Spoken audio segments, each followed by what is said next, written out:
Okay guys, now this is a good way to begin tinting windows, okay? Very simple. Find out how much film you need first. So you need 36 inches over here, 37. Put your whatever, measuring tape or straight edge, whatever, all the way to the edge over there. Remember that edge over here, so you need a straight line. So I am at 36, 37, give and take, that's pretty good. And over here, the same thing. I am at about 30, 31. Be a little more generous. You better waste an inch than lose 30, okay? So I'm gonna go 36 inches. Now, what I need to do is make sure my liner is facing me, okay? All the time in this situation. You do not want to get your liner wet because you're gonna use your liner facing you.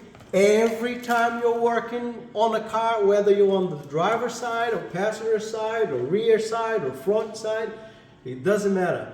Always remember that the liner has to be facing you because that's the glass you're going to be doing, okay? So I'm going to do 36 or 37 inches.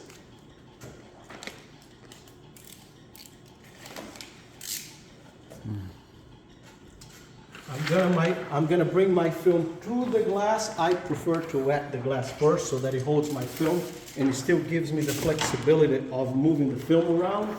So I'm gonna come over here. And now this is very important what I'm gonna say now, okay? If you are bottom loading, so if you took the sweep off and you're bottom loading, your film can be 1/4 to 1/2 an inch on top of this bottom molding here. But if you didn't remove the sweep and you are top loading or two staging, your film needs to be, the bottom of this film needs to be on the edge, right on top of the molding. Don't try to have 1/4 of an inch because it's gonna be hard for you to put in. You see the film, it's wanting to bunge over here, so I'm gonna release the stress of the film. I'm gonna use my permanent marker to put a line over there. I'm gonna do the same thing over here. I'll release the film and I put my line over there, and I'm also gonna do a line over here. That's the excess that I don't need. I'm gonna do the same thing on that glass. And the same thing on that glass. So I need 31 inches for that other glass.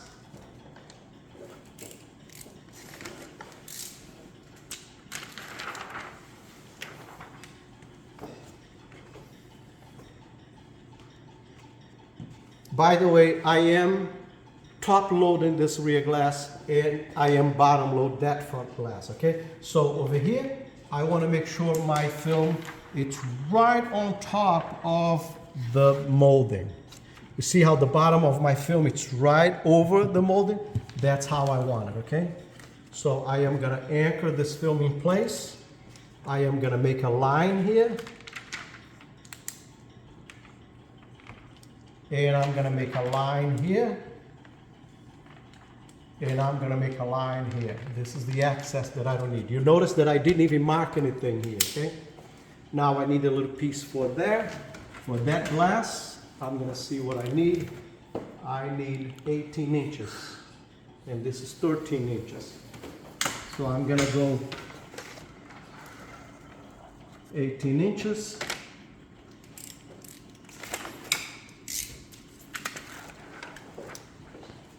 And I'm going to put my film here. Make sure you see the line properly. Never touch the glass of the car without breaking your blade. You need a fresh, sharp tip in order to do this, okay? And now I'm going to start whatever is comfortable for you, bottom, side, whatever. Just make sure you're comfortable. Now, I'm not putting a whole lot of pressure, but I am putting enough pressure to cut this film. I just don't want to cut the glass. Keep it in mind, I am using a stainless steel blade, but even a stainless steel blade can scratch the glass if you push too hard or if you push it wrong, okay?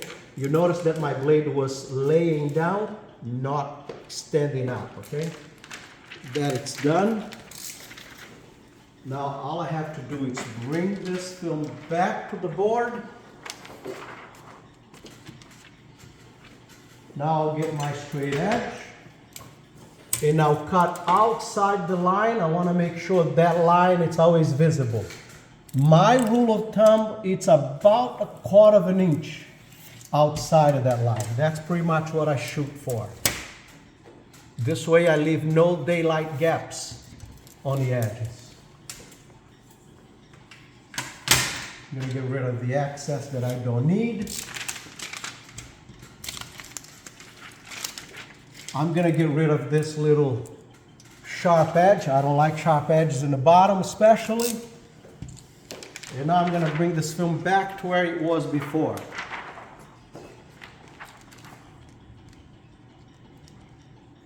I want to be as close as possible to what I was before, because I want my lines to be true to what I intend to do.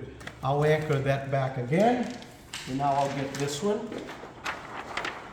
bring to the board.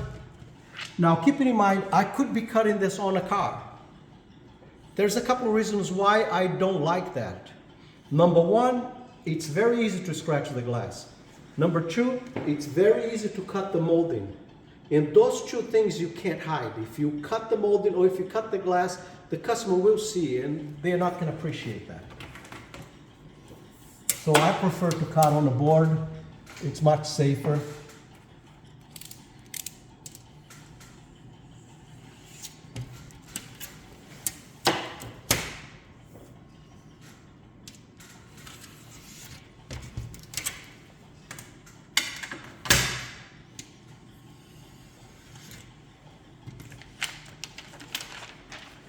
I'm going to put this aside because I might be able to use for the little vent window. Now I'll bring this back to the car. And again, I'm going to try to put it back exactly where it was before. I'm about 1/4 inch over the molding here. And my lines are back, as you can see, where I was before. And that's very important. Now I'm going to anchor the film, and now I am going to lower the glass. Pick your film up so that it doesn't move. Lower the glass. And now you do your top trim. I'm going to hold the film, stab it, and run my blade.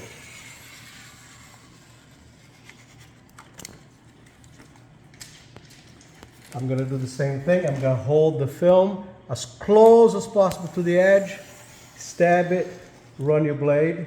And over here, I want to cut this part at this point, okay?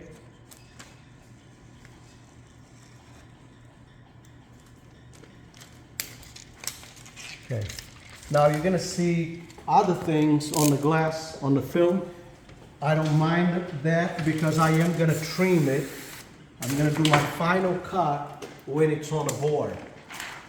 So I'll bring it back to the board. I'm going to round up that edge. And I'm going to straighten up this line because I want it to look really nice for a very simple reason. Your reputation, it's running on the visible lines when you're doing a car. Keep it in mind. That line is going to disappear, this line is going to disappear, that's going to disappear, that's going to be visible, that's going to be visible. So you want to make sure you do a real neat job when you're doing this. So I'm going to trim this one. I'm going to round it up.